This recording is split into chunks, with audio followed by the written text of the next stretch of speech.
16 एक और जन्मदिन।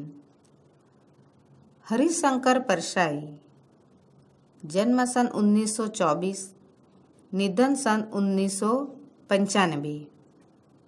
हरिशंकर परसाई का जन्म जमाने जिला होशंगाबाद मध्य प्रदेश में हुआ था। उन्होंने नागपुर विश्वविद्यालय से हिंदी में MA की उपाधि प्राप्त की। 1997 से स्वतंत्र लेखन की शुरुआत की। जबलपुर से वसुधा साहित्यिक मासिक पत्रिका का संपादन किया।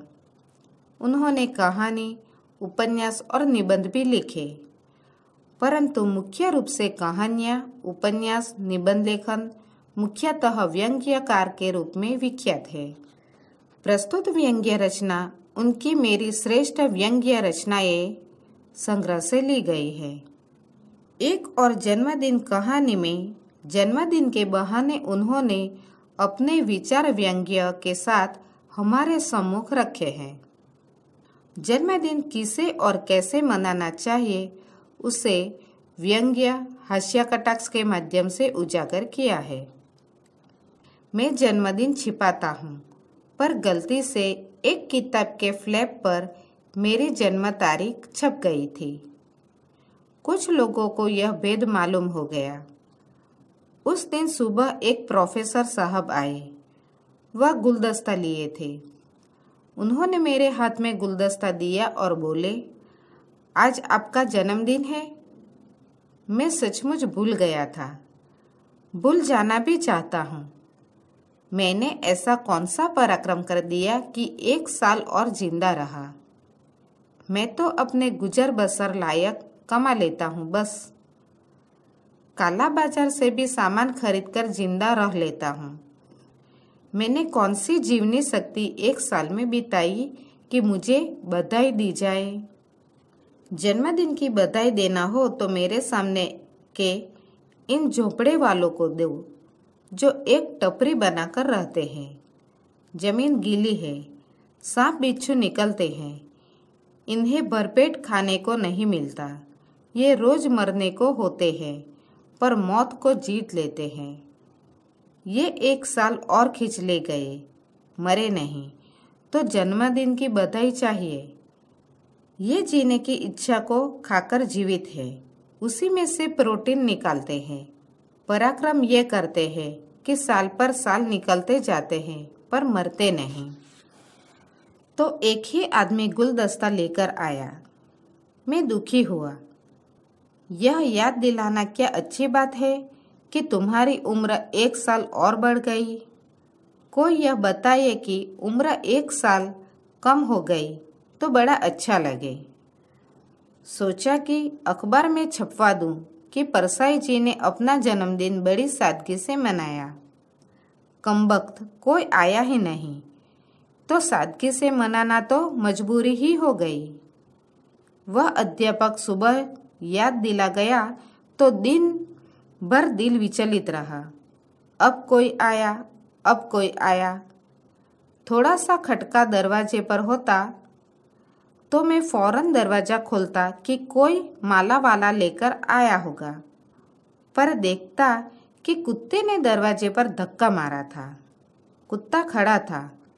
मैंने संतोष किया कि कुत्ते ने तो मेरे जन्मदिन का ख्याल रखा। यूँ जन्मदिन पर बधाई देने वालों में से आधों से ज्यादा कुत्ता ही अच्छा होता है। आदमी के मन में नफरत है कि साला अभी भी जिंदा है, मरा नहीं, पर ऊपर से हंसकर माला पहना रहे हैं। कहते हैं 100 साल जियो। 100 साल जी गया तो तुम्हारी खटिया खड़ी हो जाएगी। नहीं, मुझे ऐसों के हाथ से माला नहीं पहनना। एक मेरे बुजुर्ग मित्र है, 2 महीने से कह रहे हैं, याद है हमें तुम्हारा जन्मदिन, बड़े ठाट से मनाएंगे, कहीं बाहर मत चले जाना। पर उन्होंने भी कुछ नहीं किया। बात यह है कि वह 1 अप्रैल को पैदा हुए थे। जो अप्रैल फूल के दिन पैदा हो उससे यह उम्मीद की जा सकती है। इनका जन्मदिन मनाने में हमें बड़ी तकलीफ हुई। हम अखबारों में सूचना छपाते कार्ड बांटे कि इनका जन्मदिन 1 अप्रैल को मनाया जाएगा, पर लोग आते ही नहीं। वे समझते कि अप्रैल फूल बनाए जा रहे हैं। आखिर एक साल हम लोग लगभग 100 लोगों के पास गए और कहा, हम भगवान की कसम खाकर कहते हैं कि इनका जन्मदिन 1 अप्रैल को ही है। हम आप लोगों को बेवकूफ़ नहीं बना रहे। देखिए, बेचारे का क्या दुर्भाग्य है कि दुर्घटनावश 1 अप्रैल को पैदा हो गया तो उसका जन्मदिन भी नहीं मनाया जा सकता। माना कि उसने जल्दी की, 1 दिन बाद भी पैदा हो सकता था, पर जो हो गया सो हो गया। आप लोग इस बार जरूर आइए। लोग आए और उनका जन्मदिन मनाया गया। एक नेता 29 फरवरी को पैदा हो गए। उनका जन्मदिन 4 साल में एक बार आता है। वह हर साल 28 फरवरी को उदास रहते हैं, हाय हाय करते हैं। क्या दुर्भाग्य है। एक दिन पहले पैदा हो जाता या एक दिन बाद, लोग हर साल वर्षगांठ मनाते हैं और मैं देखता रह जाता हूँ।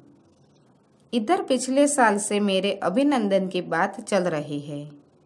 लोग कहते हैं, काफ़ी साल लिखते हो गए, अब आपका अभिनंदन जरूर करेंगे। ये पेशेवर अभिनंदन करता होते हैं। अभिनंदन करना एक धंधा भी होता है। चंदा जमा होता है, खाया जाता है।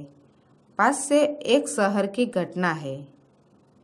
एक वयोवृद्ध समाज सेवी के अभिनंदन का आयोजन हुआ। कमेटी बनी, चंदा हुआ। अभिनंदन के समय देखा कि कमेटी के सदस्य चंदे की शराब पीकर बेहोश पड़े हैं। लोगों ने कहा, भाई उठो, उनके अभिनंदन का समय हो गया।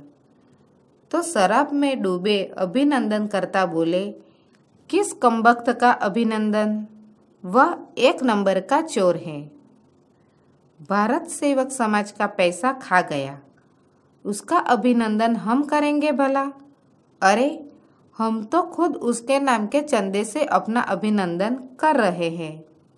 यह अभिनंदन मुझे पसंद आया।